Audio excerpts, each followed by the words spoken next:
வணக்கம். வணக்கம்.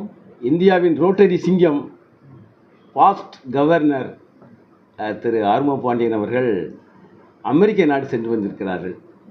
அமெரிக்காவில் ஒரு வார காலம் தங்கியிருந்து அங்கு உள்ள ரோட்டரி லெஜிஸ்லேட்டிவ் கவுன்சில், அதாவது ரோட்டரி சட்டமன்றம் அல்லது பாராளுமன்றம் என்று கூட சொல்கிறார்கள், அங்கு உரையாற்றி பல்வேறு நாடுகளைச் சேர்ந்த பல்வேறு தலைவர்களை சந்தித்து இந்தியா வந்திருக்கிறார்கள்.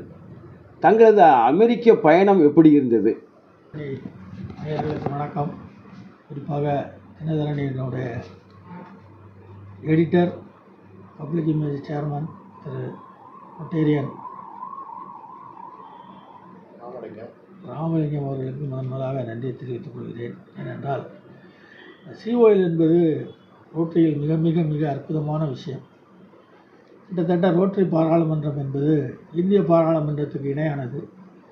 ரோட்டரி பாராளுமன்றத்திலும் இந்திய பாராளுமன்றம் மாதிரி 500 பேர்கள், அதாவது 515 பேர்கள் இருக்கிறார்கள்.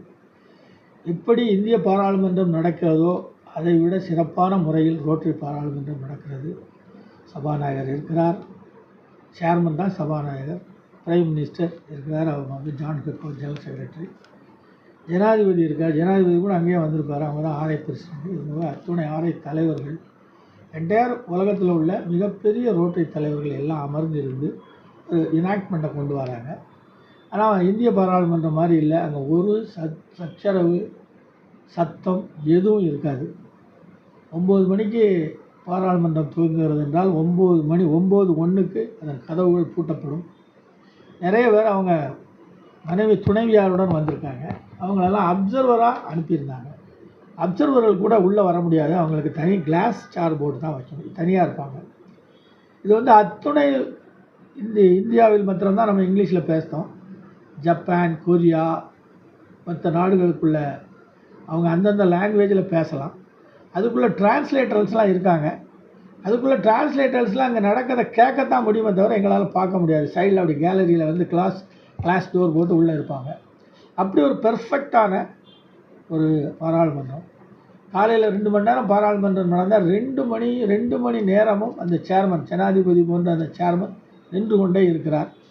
யார் எப்பொழுது என்ன பேச வேண்டும் என்றாலும் எங்களுக்காண்ட நீதி கொடுக்கப்பட்டிருக்கிறது.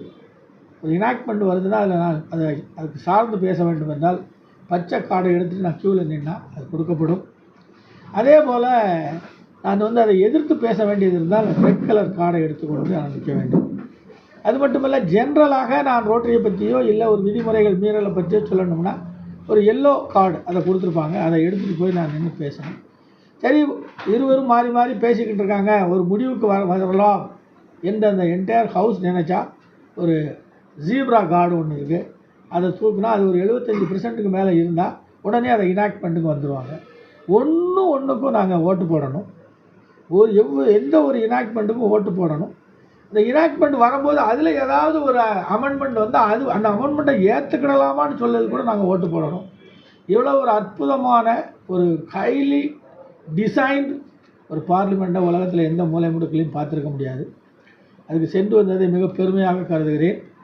அதுபோக இனிஷியலாக சிஓஜி சேர்மன் வந்து இங்கே என்ன நடந்தது அப்படின்னு கேட்குற ஆவலாக இருக்கிறார் என்று செய்தி கேள்விப்பட்டேன். ஆனால் நான் சென்று வந்த பணி, என்னுடைய பணி இன்னும் 1 ஆண்டு காலம் இருக்கிறது. இந்த 1 ஆண்டு காலத்தில் நான் இந்த மாவட்டத்தில் உள்ள அத்துணை மெம்பர்களையும் சந்தித்து, அத்துணை சங்கங்களையும் சந்தித்து, குறிப்பாக ஒவ்வொரு பெரிய ஊர்களில் போய் மீட்டிங் நடத்தி அங்கு என்ன நடந்ததோ அதை நான் மக்களுக்கு புரிய வைத்து, இதற்கு மேலும் அவர்கள் ஏதாவது தெரிவிக்கிறார்கள் என்றால் அதை என்னுடைய சக்ஸஸ்களுக்கு தெரிவிக்க வேண்டியதுதான் என் பணி.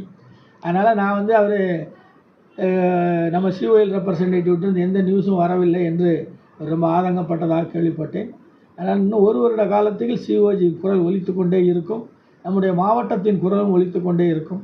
அதுவும் எந்த வருடமும் இல்லாமல், எந்த சிஓஎல் வருடத்தில் இல்லாமல் இந்த வருடம் நாங்கள் அத்தனை பிளான்டு இந்திய மெம்பர்களுக்கும், குறிப்பாக தமிழ்நாட்டிலிருந்து கலந்து கொண்டவர்களுக்கும் மிகப்பெரிய மரியாதை வந்து இந்த தடவை சிஓஎல்லில் கிடைச்சிருக்கு. அதுவுமே வந்து இதுவரைக்கும் கிட்டத்தட்ட 84 இனாக்ட்மெண்ட்ஸ் 84 இனாக்ட்மெண்ட்ஸ் வந்தது. அதில் வந்து ஒரு மனதாக 515 500 20 ஓட்டுகள் மாத்திரம் எதிர்ப்பு தெரிவித்து ஒரு எனாக்ட்மெண்ட்டு கொண்டு வந்தார்னா, அதை கொண்டு வந்தவர் பிடிஜி ஸ்ரீதர் ஃப்ரம் சென்னை. பெருவாரியான கைத்தட்டுக்கள், அவருடைய புலமை, அவருடைய அறிவு கூர்மையை எல்லோரும் எழுந்து நின்று பாராட்டினார்கள். அதுபோக தமிழ்நாட்டிலேருந்து 7 பேர் போயிருந்தோம். தலை சிறந்த மனிதர்கள் நான் சொல்லலாம் 7 பேரையும். கார்த்திக்னு ஒருத்தர், அவர் தான் 90 crores டாக்டர் கார்த்திக். அவர் வந்து திருப்பூர்லேருந்து வந்திருந்தார். ரோட்டரியின் பெருமையெல்லாம் அந்த வந்திருந்தவங்களை பற்றி தெரியணும். 90 கோடியில் கேன்சர் ஹாஸ்பிட்டல் கட்டிக்கிட்டு இருக்கார். எந்தவித ரோட்டரியோட கிராண்டும் இல்லாமல் அவங்களே பணம் திரட்டி நமக்கு நாமையில் கொடுத்து அங்கே வந்து 90 கோடியில் கேன்சர் ஹாஸ்பிட்டல் கட்டி பாதி நிலைக்கு வந்து கொண்டு இருக்கிறது அவர் ஒருவர். இன்னொருவர் கும்பகோணத்துலேருந்து பாலாஜின்னு வந்திருக்காரு. அவர் தான் இந்த கார்டியாக் கேர் பஸ். அவர் பஸ்ஸை நீங்கள் பார்க்கணும். எங்கே பார்த்தாலும் ரோட்டரியின் வீல்கள், ரோட்டரியின் பெருமையும் ஒலித்து கொண்டு இருக்கிறது. அவர் வந்து அந்த ஊரில் கும்பகோணத்தில் வந்து பாலாஜியை கடவுள் மாதிரி பார்க்காங்க. அத்துணை சிறப்பு வாய்ந்த மனிதர் அவர் வந்திருந்தார். அது மட்டும் இல்லை, சண்முக சுந்தரம் அப்படின்னு ஈரோட்டிலேருந்து வந்திருந்தார். அவர் வந்து இப்போ வந்திருந்த அத்துணை பேர்கள்லையுமே அந்த சிஓயில் மிகச்சிறப்பாக எடுத்துரைத்த ஒரு மனிதர் அவர் தான். அவர் கொடுத்த இனாக்ட்மெண்ட்டு இது எனக்கே தந்திருக்கார். இதில் எவ்வளோ இனாக்ட்மெண்ட்டும் இருக்குது, 84 இனாக்ட்மெண்ட்டும் இருக்குது. இது எப்படி செயல்பட்டது என்பதை ஜான் கெக்கோ கையெழுத்து போட்டிருக்காரு. இதில் ஜெனரல் செக்ரட்டரி கையெழுத்து போட்ட இந்த படிவத்தை அவர் எனக்கு அளித்திருக்கிறார். அத்துணை பெருமை வாய்ந்தவர். அவர் தான் நிறைய இனாக்ட்மெண்ட்டை பற்றி பேசினார். நாங்கள் 7 பேர் இருந்தாலும் 3 பேர் தான் கண்டினியூஸாக பேசினாங்க. ஸ்ரீதர், இதற்கு ஒரு மாதிரி ஜெராம் சாமுவல், எல்லோரும் நீங்கள் கேள்விப்பட்டிருப்பீங்க. நம்ம ராமநாடை சேர்ந்தவர், போய் கொடைக்கானல் இருக்கக்கூடிய அவருக்கு பாஸ்ட் கவர்னர் ஜெரோம் அவர் வந்து ரொம்ப அற்புதமாக நம்ம எல்லாவற்றிலையும் பிறந்து பேசினார். இது மாதிரி ஒவ்வொருவரும் 3000லேருந்து அவர் வந்திருந்தார். ஒரு ஆள் வந்து சிலோன்லேருந்து வந்தவர் மாத்திரம் திடீர்னு நம்ம சூரிய அவர்கள் ஏர்போர்ட்டில் இதில் வரும்போது நம்ம கிளைடரில் வரும்போது அவர் தவறி விழுந்து விட்டார். அவர் வந்து நாங்கள் தான் எல்லோரும் அது கூட பெருமை நீங்கள் பார்க்கணும். அவரை நாங்கள் தான் கூட்டிகிட்டு போய் ஸ்ரீதர் பலராம்னு ஒருத்தர் ஈரோட்டிலேருந்து வந்திருக்காரு, வெள்ளூர்லேருந்து வந்திருக்காரு. அவர் வந்து அங்கே ஒரு ப்ராஜெக்ட் பண்ணுறாரு. அவர் சொன்னார், மெய்சிலிருந்து போவோம், ஒரு 40 லட்ச ரூபா வந்து சிகாகோவில் இருக்கக்கூடிய ரோட்டரி சங்கத்தோட ஒரு ப்ராஜெக்ட். 40 லட்சத்தை இதுக்கிட்ட வரைக்கும் 80 பேருக்கு கொடுத்துருக்காங்க. சிஎம்சி வெள்ளூரில் யார் இப்போ அவங்க ஒரு சிகிச்சைக்கு வராங்களோ அவங்களுக்கு பணம் கட்ட முடியாதுன்னா அதை கரெக்டாக அந்த ப்ராப்பராக வாங்கி இதுவரைக்கும் கொடுத்துருக்காங்க. இதை பாராட்டி எனக்கு அவங்க வந்தாங்க. எங்கள் சிகாகோவில் உள்ள ரோட்டரி சங்கத்தினரே வந்து என்கிட்ட தான் அவர் கூட்டிகிட்டு வந்தார். இன்னும் இதே மாதிரி இன்னொரு ப்ராஜெக்ட்டுக்கு நாங்கள் ரூபா தரோம், 50,000 முடியதுக்குள்ளேன்னு சொன்னாங்க. அத்துணை சிறப்பாக செயல்படக்கூடிய அத்துணை கவர்னர்ஸும் வந்திருந்தாங்க. நாங்கள்லாம் சேர்ந்து தான் சிறப்பாக அங்கே செயல்பட்டோம். இன்னும் வந்து நிறைய விஷயங்கள்லாம் வந்திருக்கு. இதில் ஒன்றையும் நான் வந்து வரக்கூடிய நிறைய இது மாதிரி அமைப்புகள் நேரடியாக மக்களிடம் சென்று பேசுவது, அதுபோல் இது மாதிரி பதிவுகள், இது மாதிரி ஒவ்வொரு இதுக்கும் ஒவ்வொரு பதிவு, இந்த என்னென்ன இனாக்ட்மெண்ட் வந்தது. ஃபார் எக்ஸாம்பிள் கான்ஃபரன்ஸ் வேண்டாம் அப்படின்னு ஒரு இனாக்ட்மெண்ட் வந்தது. அதுக்கு பிறகு கான்ஃபரன்ஸ் இஷ்டப்பட்டவங்க வச்சுக்கிடலாம் அப்படின்னு மாற்றி இப்போ வந்திருக்கு. அது மாதிரி 15 பேர் இருந்தால் போதும் ஒரு கிளப் ஆரம்பிக்கிறதுக்கு. இதான் this are all the main points. 25 பேர் இருக்கணும்னு வந்து 15 பேர் இருந்தால் போதும் ஒரு சங்கத்தை ஆரம்பிச்சிடலாம். இது மாதிரி நிறைய கோட்பாடுகள். அதுபோக ஏற்கனவே இத்துணை வருடங்களாக ரோட்டரியில் இருந்த ரூல்களில் ஒரு கான்ஃப்ளிக்ட் ஒன்று இப்படி இருக்கணும். ஃபார் எக்ஸாம்பிள் எலெக்ஷன் கம்ப்ளைண்ட்னு இருக்கணும் வைங்க. அந்த கம்ப்ளைண்ட் வந்து 15 நாளில் அந்த பேலட் பேப்பரை எரிச்சிடலாம்னு இருக்குது. ஆனால் 21 நாளைக்குள்ளே கம்ப்ளைண்ட் பண்ணலாம்னு இருக்குது. இது இப்போ 15 நாள் முடிஞ்ச பிறகு அவர் கம்ப்ளைண்ட் பண்ணார்னா பேலட் பேப்பருக்கு எங்கே போவாங்க? இது ஃப்ளா, it's a ஃப்ளா in the rule. அதைத்தான் ஸ்ரீதர் வந்து 30 நாளைக்கு இருக்கணும்னு அமெண்ட்மெண்ட் கொண்டு வந்தார். அவருடைய இன்டெலிஜென்ஸ், அவருடைய உற்று நோக்கு பார்வையை எல்லோரும் எழுந்து நின்று பாராட்டினார்கள்.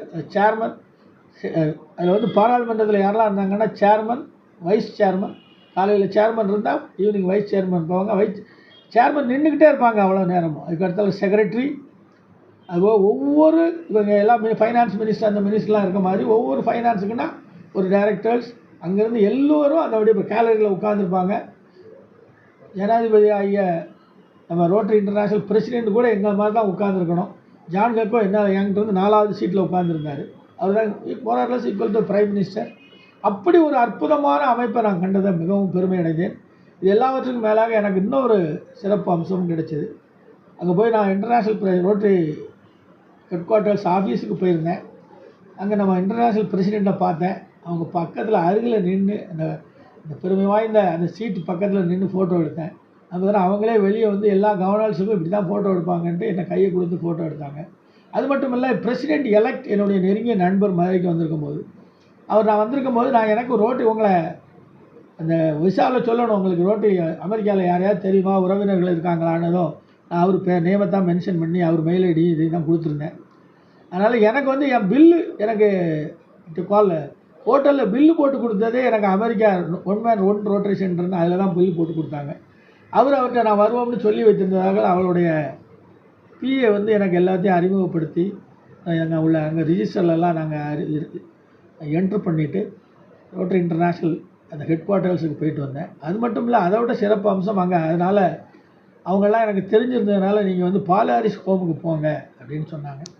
பால் ஹாரிஸ் பிறந்த வீடு, பிறந்து இருந்து அவர் ரோட்டரியை வளர்த்த வீடு, அந்த வீட்டுக்கு சென்று பால் ஹாரிஸ் அமர்ந்த இடத்தில் இருந்து, அவர் உணவருந்திய இடத்தில் இருந்து, அவர் எப்படி தொலைநோக்கு பார்வையாக ரோட்டரியை பார்த்தாரோ அந்த இடத்துலெல்லாம் இருந்து, அந்த அடுத்தால அந்த மெனுமெண்ட்ஸ் கட்டிக்கிட்டு இருக்காங்க எக்ஸ்டெண்ட் பண்ணி, அதுக்கு ஒவ்வொரு செங்கல் வைக்கலாம் நம்ம, அதுக்கு ஒரு அமௌண்ட் இருக்குது. ஏற்கனவே Shekhar Mehta, Rotary Club of Madras இவங்க செங்கல்லாம் இருக்குது. அதில் நானும் எனக்கு ஒரு செங்கல் வைக்கிறதுக்காக வேண்டி அதுக்குண்டான பேமெண்ட்டை நான் அங்கே கொடுத்து, அது மட்டும் நான் அவங்கக்கிட்ட பிஹேவ் பண்ண முறை, அந்த அவங்ககிட்ட பேசிக்கிட்டு இருந்த முறையை பார்த்தாங்க. அதை கன்ஸ்ட்ரக்ட் பண்ணிக்கிட்டு இருந்தவர் என்னை கூட்டிகிட்டு போய் அவர் கல்லறை வந்து பாருங்கள், பால் ஹாரிஸ் கல்லறை இருக்கிறது, அது போய் பால் ஹாரிஸ் கல்லறைக்கும் போய் அங்கேயும் வீர வணக்கம் செலுத்தி எனக்கு உண்மை ரொம்ப நிறைவாக இருந்தது. இந்த சிஓஎல் ஒரு சொல்லப்போனால் என் ரோட்டரியின் பிறவி பயனை அடைந்ததாகவே நினைக்கிறேன்.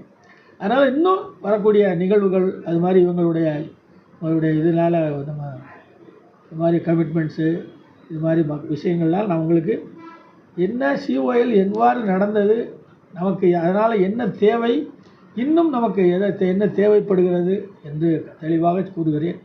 எல்லாவற்றுக்கும் மேலாக வந்து அதாவது it more or less military, சிறிய தவறு செய்தாலும் அவர்கள் கண்டிப்பாக தண்டிக்கப்படுவார்கள் இந்த ஆணித்தரமான அதிலே அந்த ரூல்ஸ் அண்ட் ரெகுலேஷன்ஸில் என்னென்ன பனிஷ்மெண்ட்டுன்னு இருக்குது. No one can escape. இது மாதிரி ஒரு அமைப்புலாம் வந்து உலகத்தில் எந்த அளவில் இல்லை. அதனால தான் 120 வருடங்களாக செல்வச் செழிப்புடன் இன்னும் இளமை மாறாமல் உலகத்தில் மிகப்பெரிய பணக்கார என்ஜிஓவாக இருந்து கொண்டிருக்கிறது. அந்த சங்கத்தில் உறுப்பினராக இருப்பதை பெருமையாக கருதுகிறேன். I am proud to be a Rotarian எழுதி கொடுப்பாங்க. அதை உண்மையிலேயே நான் உணர்ந்தேன். ஒவ்வொருவரும் அதை உணரலாம். அதனால் இத்துணை தூரம் எனக்கு பேச வாய்ப்பளித்த தினதரணி நாளிதழுக்கும் தினதரணி டிவிக்கும் நன்றி கூறுகிறேன். இன்னும் கண்டிப்பாக ஒரு 10 எபிசோடாவது இருந்தால் தான் நம்ம வந்து இந்த ரோட்டரியின் நிகழ்வுகள், அந்த சிஓஎல் நிகழ்வுகளை தெளிவாக எடுத்து கூறலாம். இதற்கு இடையிலையும் நான் வந்து என்னுடன் பயணித்தவர்கள் வெள்ளூர்லேருந்து ஸ்ரீதர் பல்ராம் அண்டு சென்னையிலேருந்து ஸ்ரீதர், கும்பகோணத்திலிருந்து நம்முடைய பாலாஜி, இவர்களுக்கு நான் இங்கிருந்து இந்த தினதரணியை அனுப்பித்து அவர்களுடைய பேட்டியையும் கண்டிப்பாக உங்களுக்கு அளிப்பேன் என்று கேட்டுக்கொண்டு விடைபெறுகிறேன். நன்றி, வணக்கம்.